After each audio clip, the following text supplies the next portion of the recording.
नमस्कार दोस्तों, welcome back to my YouTube channel. और आज हम चर्चा करने जा रहे हैं एक महत्वपूर्ण विषय के बारे में, और वो है प्रोस्टेट कैंसर।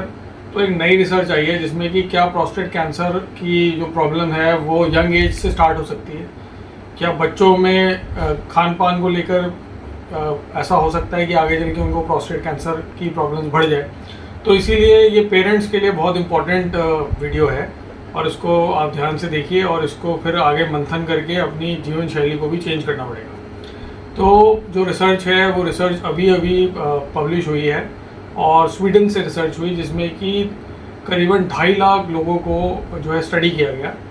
और उसमें ये देखा गया कि अगर हम 17 साल से 29 साल की एज में बच्चों को देखें, तो अगर जो बच्चे हैं जो जिनको कि रैपिड वेट गेन होता है कि 17 साल से 29 साल की उम्र में अगर वो हर साल 1 किलो उनका वजन बढ़ जा रहा है, तो इनको जब देखा गया आगे चल के, तो बेसिकली जो स्टडी हुई थी वो देखने के लिए हुई थी कि प्रोस्टेट कैंसर के इंसिडेंस को, प्रोस्टेट कैंसर किन पेशेंट्स में ज़्यादा होता है, किन मेल्स में ज़्यादा होता है। तो ये पाया गया कि जो पेशेंट्स जिनको कि 17 साल से 29 साल की उम्र के बीच में हर साल 1 किलो वजन जिनका बढ़ा, उनका जो चांस है वो 13% चांस उनका जो है वो प्रोस्टेट कैंसर का नॉर्मल पॉपुलेशन से बढ़ गया 50 साल की उम्र के बाद। तो ये एक चौंकाने वाला आंकड़ा है। आज तक अभी तक ये इस तरह की कोई स्टडी नहीं आई थी। ये पहली बार है जिसमें ये देखा गया कि वैसे हम अमूमन मानते हैं कि ओबेसिटी है, मोटापा है, उससे कैंसर हो सकता है, लेकिन ये पहली स्टडी है जो बताती है कि ये प्रॉब्लम्स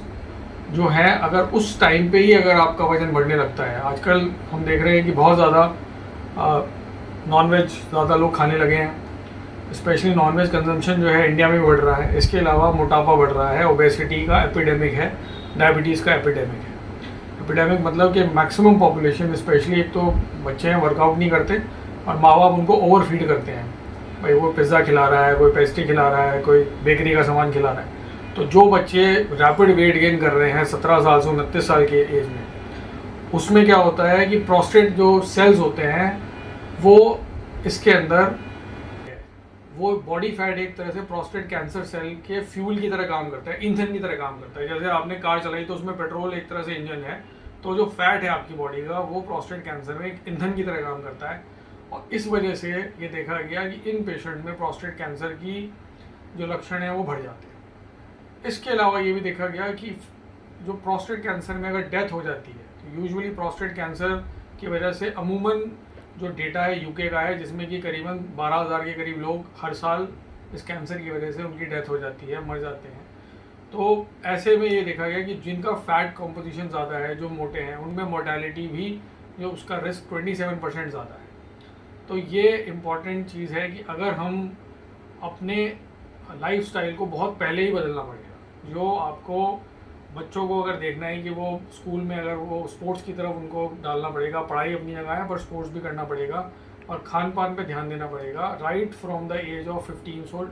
आपकी अगर ये हैबिट्स हैं, फूड हैबिट्स बाद में बनाने की जगह अगर आप पहले बनाते हैं और सही रहते हैं, तो आगे चल के भी फिटनेस रहेगी। सो ये मैं कहना चाहता था इस के बारे में, और आई थिंक आपको इससे फ़ायदा हुआ होगा और आप इसके बारे में विचार जरूर करेंगे।